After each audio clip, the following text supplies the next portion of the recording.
কেউ বলে চায়ের দেশ, কেউ বলে লন্ডনীদের শহর, কেউ বলে হজরত শাহজালাল আর শাহপরানের পুণ্যভূমি। সারা দেশ যেখানে গরমে পড়ছে সেখানে বেশ শান্তিতে আছে সিলেটবাসী। দেশের সর্বোচ্চ তাপমাত্রা 43 ডিগ্রি ছুঁয়ে ফেললেও সিলেটে তা 30 ডিগ্রির কিছু বেশি। তাই একটি মিমস চলছে, ভিসা ছাড়া বাংলাদেশের লন্ডনে চলে আসার সুযোগ দিচ্ছে সিলেট। এই শহরকে বলে লন্ডনীদের শহর। ব্রিটিশ আমল থেকেই সিলেটবাসীর লন্ডন যাত্রাই এর কারণ। সিলেটের মজা করে একটা কথা আছে, এত দূর ঢাকা যাওয়ার দরকার কি, লন্ডন যাও গিয়া।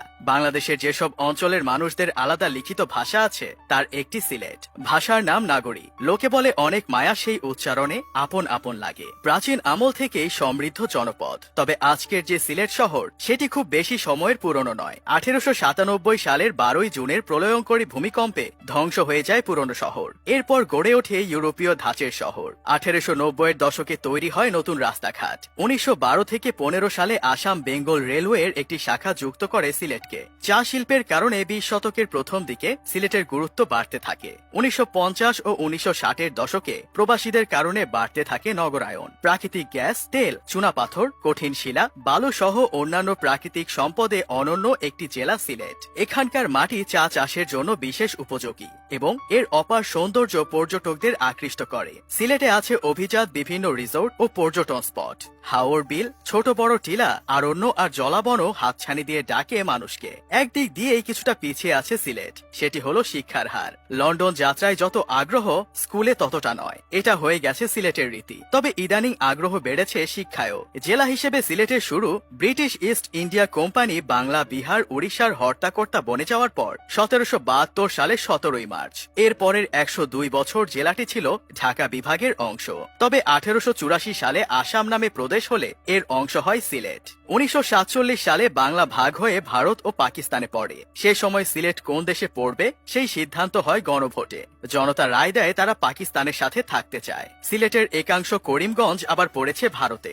যদিও প্রথমে কিছুদিন সেখানেও উড়ত পাকিস্তানের পতাকা, পরে অদল বদল হয় এলাকাটি। বাংলাদেশ হওয়ার 13 বছর পর 1984 সালে বৃহত্তর সিলেট ভেঙে জন্ম হয় হবিগঞ্জ, সুনামগঞ্জ ও মৌলভীবাজার জেলার। 1995 সালের 1 আগস্ট বৃহত্তর সেই 4 জেলা মিলে হয় সিলেট বিভাগ। আয়তনে সিলেট বেশ বড়, 3452 বর্গ কিলোমিটার জুড়ে বিস্তৃত এটি। উপজেলার সংখ্যা 13টি, পৌরসভা 4টি, ইউনিয়ন সংখ্যা 106টি, জনসংখ্যা 38.5 লাখের মতো। ভূমিকম্পে শহর ধ্বংস হলেও এখনো প্রাচীন নিদর্শনাদি ও প্রত্নসম্পদের নেই অভাব। জৈন্তাপুরের প্রসত্নর স্মৃতি, গড়দুয়ার ঢিবি, গাইবি মসজিদ, হজরত শাহজালাল ও শাহপরানের দরগা, আখালিয়ার মুঘল মসজিদ, ঢাকা দক্ষিণ মন্দির, 3 মন্দির সাক্ষ্য দেয় সমৃদ্ধ ইতিহাসের। এলাকার নাম সিলেট হলো কি করে সেটা নিয়ে আছে নানা মত। কেউ বলেন পাথরের প্রাচুর্যের কারণে এই নাম, শিল বা পাথর আর উপসর্গ হেট মানে হাট বা বাজার। কেউ বলেন শব্দ দুটি মিলে সিলেট নামের উৎপত্তি। কেউ বলেন প্রাচীন গৌড়ের রাজা গুহকের মেয়ের নাম শিলাদেবীর নামে ছিল বিরাট হাট, নাম রাখা হয় শিলাহাট, কালক্রমে হয় সিলেট।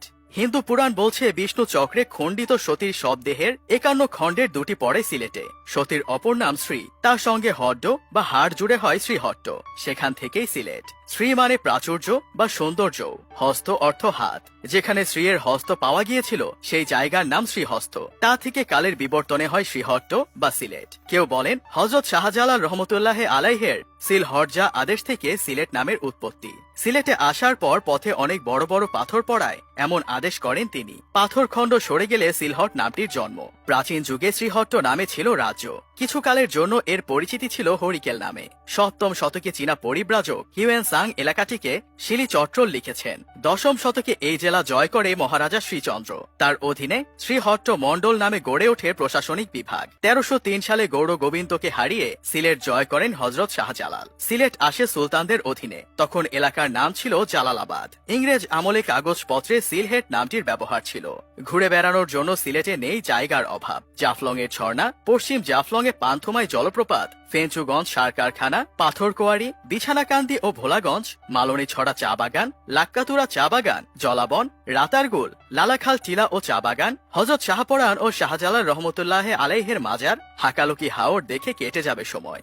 সবুজ জলমগ্ন এই ভূমি কিন্তু জন্ম দিয়েছে বহু বীরের।